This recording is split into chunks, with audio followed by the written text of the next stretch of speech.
Mes enfants veulent ma mort. Restez jusqu'à la fin pour bien comprendre. Et si vous aimez les histoires vraies qui ouvrent les yeux, abonnez-vous maintenant. Je suis vieux, si vieux que parfois je me demande pourquoi Dieu me garde encore en vie. J'ai les cheveux blancs, les mains ridées, la peau fragile, mais mon cœur, lui, bat toujours avec force. Pourtant, mes enfants, ceux que j'ai nourris, éduqués, portés sur mes épaules, quand ils n'avaient même pas la force de marcher, ces enfants-là ne veulent plus que je respire. Oui, c'est dur à dire, mais mes enfants veulent ma mort. Pourquoi ? Pour vendre mes biens, pour se partager ce que j'ai construit toute ma vie. Restez bien jusqu'à la fin, car ce que j'ai vécu est une leçon que chaque parent doit entendre et chaque enfant doit méditer. J'ai travaillé dur toute ma vie. J'étais maçon, je construisais des maisons pour les autres, mais j'ai aussi construit la mienne, pierre par pierre. J'ai planté des arbres dans ma cour, j'ai cultivé un jardin et surtout, j'ai investi chaque goutte de sueur dans l'éducation de mes enfants. Quand ma femme est morte, paix à son âme, je me suis dit, peu importe, j'ai mes enfants. Ils seront mon soutien, ma consolation. Mais aujourd'hui, ces mêmes enfants parlent entre eux en murmurant que je vis trop longtemps. Un jour, je les ai entendus. Ils étaient dans le salon, pensant que je dormais dans ma chambre. Mais mes vieux yeux restaient ouverts et mes oreilles, elles, n'ont pas encore cessé d'entendre. Papa Petrine, s'il partait, on pourrait vendre la maison. Oui, et avec l'argent, on se partagerait. Moi, j'ai déjà un acheteur intéressé par le terrain. Oh franchement, il a assez vécu, il bloque notre avenir. Ces phrases ont transpercé mon cœur comme des lames. Vous imaginez, les mêmes enfants à qui j'ai donné la vie, qui souhaitent aujourd'hui ma mort. Je n'ai rien dit. Je me suis contenté de retourner dans ma chambre, lentement, avec mes pas fatigués. J'ai fermé la porte, et là, j'ai pleuré. Oui, un vieux peut encore pleurer. Les larmes ne vieillissent jamais. Je n'ai pas pleuré parce que j'ai peur de mourir. Non, la mort, je l'attends avec sérénité. J'ai vécu, j'ai souffert, j'ai aimé, j'ai connu le bonheur et la douleur. Mais j'ai pleuré parce que je me suis demandé, ai-je raté leur éducation? Ai-je mal aimé mes enfants? Comment en sont-ils arrivés à voir en moi un obstacle plutôt qu'un père? Je n'avais jamais ressenti une telle solitude. C'est comme être vivant dans sa propre tombe. Je repensais au passé. Je me revoyais jeune, courant sous la pluie pour acheter des médicaments à l'un de mes fils malades. Je me souvenais des nuits blanches passées à bercer leurs pleurs. Des fois où je ne mangeais pas pour qu'ils mangent. Des chaussures que je n'ai jamais achetées pour moi pour qu'ils puissent aller à l'école avec des souliers dignes. Je me souvenais aussi des fêtes, de leur sourire d'enfant quand je leur achetais une glace. Et je me disais, comment ces petits êtres pleins d'innocence ont-ils grandi pour devenir capables de souhaiter ma mort? Chaque souvenir était une flamme qui brûlait ma poitrine. Ce soir-là, je n'ai pas dormi. J'ai prié. J'ai parlé à Dieu comme on parle à un ami. Je lui ai dit, « Seigneur, si mes enfants veulent ma mort, ce n'est pas à eux de décider. C'est toi qui donnes la vie et c'est toi qui la reprends. Mais je t'en supplie, ouvre leur cœur. Fais-leur comprendre que l'argent n'achète pas l'âme et que vendre la maison de leur père ne leur apportera jamais la paix. » Je me suis endormi au petit matin avec cette prière comme couverture. Les jours suivants, mes enfants ont commencé à me parler avec froideur. Ils ne disaient plus « Papa, comment tu vas ?» Non, ils demandaient « Tu as pensé à faire ton testament ? Il faudrait régler les papiers avant que ce soit trop tard. » Ces mots, chaque fois qu'ils sortaient de leur bouche, je sentais ma poitrine se serrer. Je n'étais plus un père. J'étais devenu une signature, un héritage, un poids. Et moi, dans ma chambre, je me parlais tout seul. Est-ce ça à vieillir? Devenir inutile? Devenir un obstacle?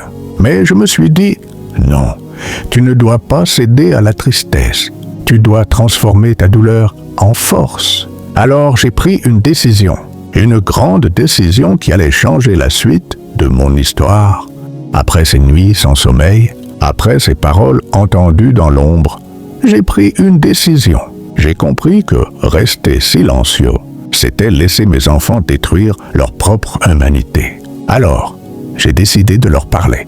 Pas avec colère, pas avec haine, mais avec la vérité d'un père. Un matin, je les ai réunis dans la grande salle. Ils étaient là, mes fils et mes filles, assis, certains impatients, d'autres mal à l'aise. Moi, je me suis tenu debout devant eux, mon bâton à la main, mon corps fatigué, mais mon regard clair. Je leur ai dit calmement, « Mes enfants, j'ai entendu vos paroles. Oui, je sais que vous attendez ma mort pour vendre cette maison, pour partager mes biens. » Un silence lourd est tombé. Certains baissaient les yeux. D'autres tentaient de nier, mais je les ai arrêtés d'un geste de la main. Ne niez pas. Un père sait quand ses enfants ont déjà enterré son cœur avant son corps. Alors j'ai continué. Toute ma vie, j'ai travaillé pour vous. Toute ma vie, je me suis privé pour que vous ne manquiez de rien. J'ai mis mes rêves de côté pour nourrir les vôtres. Et aujourd'hui, je découvre que je ne suis plus qu'un obstacle à vos projets. Je les ai regardés un à un. Mes yeux se sont arrêtés sur mon fils aîné. Toi, tu dis que je bloque ton avenir. Mais qui a ouvert le chemin de ton avenir, sinon moi? Qui a payé tes études? Qui a construit ce toit sous lequel tu es né? Puis sur ma fille cadette. Et toi, ma fille, tu as dit que j'ai assez vécu. Dis-moi, qui a essuyé tes larmes la première fois que tu es tombé malade? Qui a passé la nuit assis à ton chevet pendant que la fièvre brûlait ton front? Ils ne répondaient pas. Ils avaient honte. Mais je voyais aussi dans leurs yeux cette avidité que seule la soif d'argent peut engendrer. Je me suis assis. Je n'avais plus la force de rester debout. Mais ma voix, elle, s'est faite plus ferme. Mes enfants, l'argent que vous convoitez ne vous apportera rien si vos cœurs sont vides. Vous croyez qu'en vendant cette maison, vous achèterez le bonheur? Non, vous achèterez des regrets, des disputes, des malédictions. Parce qu'une richesse bâtie sur le mépris d'un père est une richesse maudite. Je les ai regardés droit dans les yeux. Je préfère mourir pauvre mais en paix plutôt que de vous voir riche et déshonoré. Puis, j'ai sorti une enveloppe que j'avais préparée. Dedans, il y avait des papiers officiels, mon testament.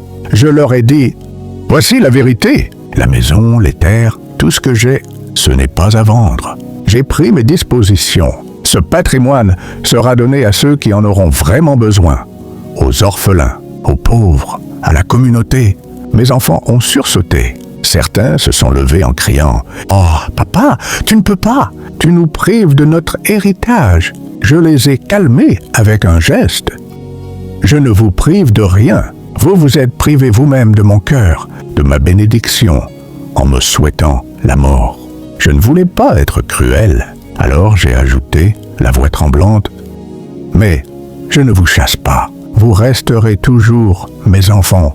Je vous pardonne, même si vos paroles m'ont déchiré. Mais je ne peux pas laisser mon travail de toute une vie devenir un objet de convoitise. Je préfère que cela serve à des mains innocentes qui sauront remercier Dieu. » Et là, mes larmes ont coulé. Oui, un vieux père peut encore pleurer. Mais ce n'étaient pas des larmes de faiblesse, c'étaient des larmes de vérité. Le silence s'est prolongé. Puis, mon fils cadet a éclaté en sanglots. Il s'est jeté à mes pieds. « Papa, pardonne-moi, je me suis laissé aveugler par l'argent. Je n'avais pas compris que tu étais mon plus grand trésor. » Ces larmes m'ont réchauffé le cœur. Mais les autres, certains sont restés froids, murmurant entre eux que j'étais injuste. Et là, j'ai compris quelque chose. Un père peut tout donner, mais il ne peut pas forcer ses enfants à avoir un bon cœur. Le cœur, c'est chacun qui le cultive. Alors je leur ai dit une dernière phrase. « Mes enfants, écoutez-moi bien. Ce n'est pas la mort d'un père qui enrichit, c'est sa bénédiction.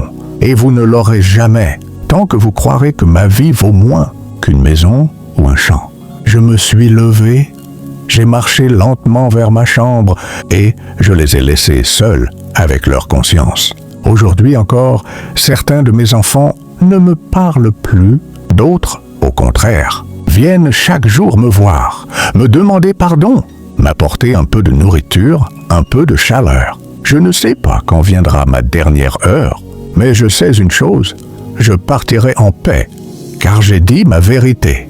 Respectez vos parents, ne les réduisez jamais à leur bien, parce qu'un jour, vous aussi, vous serez vieux, et vous prierez pour que vos enfants vous regardent avec amour et non avec impatience. Si cette histoire vous a touché, abonnez-vous maintenant. Partagez-la pour que d'autres comprennent, parce qu'aucune richesse ne remplacera jamais le cœur d'un père ou d'une mère.